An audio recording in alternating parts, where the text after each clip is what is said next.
আর যাব না বেগুন তুলিতে ললিতে। এটাই বাস্তব। I love you. গাইস, এদিকে বিদ্যুতের আসা যাওয়ার খেলা, আর ওদিকে সহজ সরল রিপন মিয়া অন্ধকারে ছন্দ বলতে গিয়ে ভাইরাল। এখন এটা কি রিপন মিয়ার দোষ? না না না, এটা বিদ্যুতের দোষ। এটাই বাস্তব। সো হে গাইস, আসসালামু আলাইকুম, দিস ইজ সবুজ। ওয়েলকাম টু রোস্টিং ভাই। তো বলো কেমন আছো তোমরা? বরাবর মতো নতুন একটি ভিডিও নিয়ে হাজির হয়ে গেলাম আমরা। আজকের ঘটনা কি? আজকের ঘটনা বিদ্যুৎ আসা যাওয়ার খেলা। রিপন মিয়ার খেলা। গ্রামের সহজ সরল রিপন মিয়া অসহজ সরল কাজ করতে গিয়া ভাইরাল। কি বলছিস? হ্যাঁ, আমি ঠিকই বলতেছি, চারিদিকে তো এটাই শুনতেছি। এখন জানি না এটা কতটুকু সত্য, বাট ভিডিওতে দেখলাম রিপন মিয়া ভুল হইছে বইলা ক্ষমা চাচ্ছিল। এখন এর থেকে বড় প্রমাণ আমি মনে করি আর হয় না। যেখানে রিপন মিয়াই করতেছে স্বীকার, তা নাকি হয়েছে ভুল এবং সবার সামনে সে চাচ্ছে ক্ষমা, তাইলে আর কি রিপন মিয়ার কুকীর্তি নিয়ে থাকলো না আর দোয়াশা, বিষয়টা পুরোপুরি হয়ে গেল ফর্সা।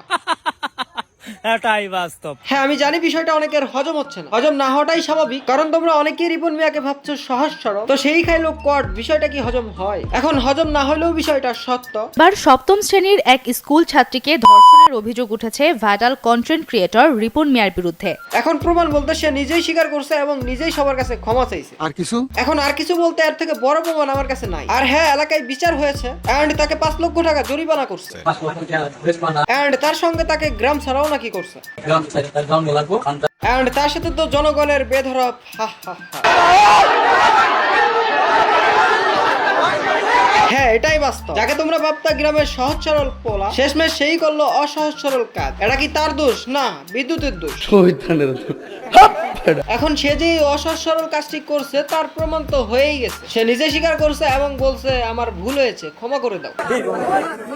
আমার ভুল হয়েছে, ক্ষমা করে দাও। এখন সহজ সরল রিপন মিয়া তো আমাদের আবেগের উপরে হিসু করেই দিল, বাট বিষয়টা এত সহজ সরল না। সহজ সরল রিপন মিয়া যে কাজটি করছে এটা অনেক ঘৃণাজনক কাজ, যার জন্য অবশ্যই তার শাস্তি অপ্রয়োজন। তো তার শাস্তি হিসেবে গ্রামবাসীরা কি করছে আপনারা তো জানেনই। তাকে 5 লক্ষ টাকা জরিমানা করছে এবং গ্রাম ছাড়া করছে। এখন আমি জানি না এটা যথাযথ শাস্তি কিনা, বাট এই ধরনের কাজ যারা করে তাদের যথাযথ শাস্তি অপ্রয়োজন, এটা আমি মনে করি। এখন আসি সহজ সরলের পর্যায়ে, যেই কারণে সবাই বেশি বেশি কষ্ট পাচ্ছে। মানে সবাই যাকে সহজ সরল ভাবতো সে যে এই কাজটি করতে পারে কেউ ভাবতেও পারে না। এ কারণে সবাই বেশি বেশি কষ্ট পাচ্ছে। যে তারা ভুল ভাবছিল এতদিন, রিপন মিয়ার জন্য কিন্তু কেউ কষ্ট পাচ্ছে না, কষ্ট পাচ্ছে সহজ সরল ভাবার কারণে। তো বাঙালিরা একটু আবেগী, আবেগের ঠেলায় কত কিছু করে। আবেগের ঠেলায় যেরকম রিপন মিয়াকে সহজ সরল ভাবছিল, তার প্রতিদান অডিয়েন্স এই পেল। আর হ্যাঁ, এদিকে রিপন মিয়ার বউ বলতেছে রিপন মিয়াকে নাকি ফাঁসানো হলো। এখন জানি না আসলে কি হয়েছে, বাট সত্যের জয় যেন হয় এটাই আমরা চাই। এখন আবারও যাই সহজ সরলের পর্যায়ে। রিপন মিয়াকে কেন সবাই সহজ সরল ভাবতো? কারণ সে গ্রামের ছেলে এবং সে পড়ালেখা করে নাই। দেন সে যেভাবে চলে সেটাই তুলে ধরতো, সেটাই ভিডিও আপলোড করে ছাড়তো। মানে এক কথায় শহরের মতো প্ল্যান প্রোগ্রাম করে ভিডিও করে না, সেরকম ভিডিও সে করতো না। যেভাবে সে চলতো সেটাই তুলে ধরতো। কথাবার্তায়ও ছিল গ্রাম্য ভাষা, ভিডিওতে বেশি বুদ্ধি খাটিয়ে কথা বলতো না,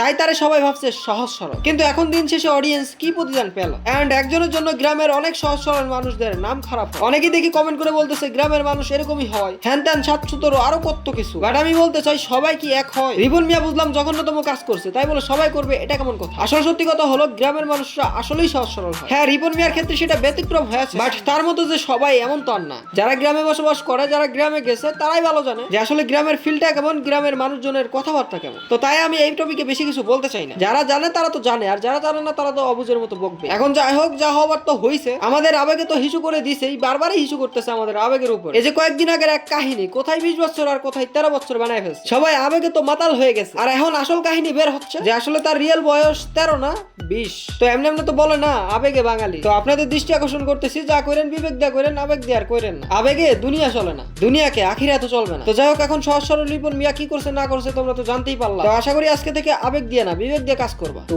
আজকের জন্য বিদায় নিচ্ছি। প্রিয় ভিডিওটি ভালো লাগলে লাইক করে দিও, কিছু আবার কেটে দিব। তোমাদেরকে জানাই আল্লাহ হাফেজ।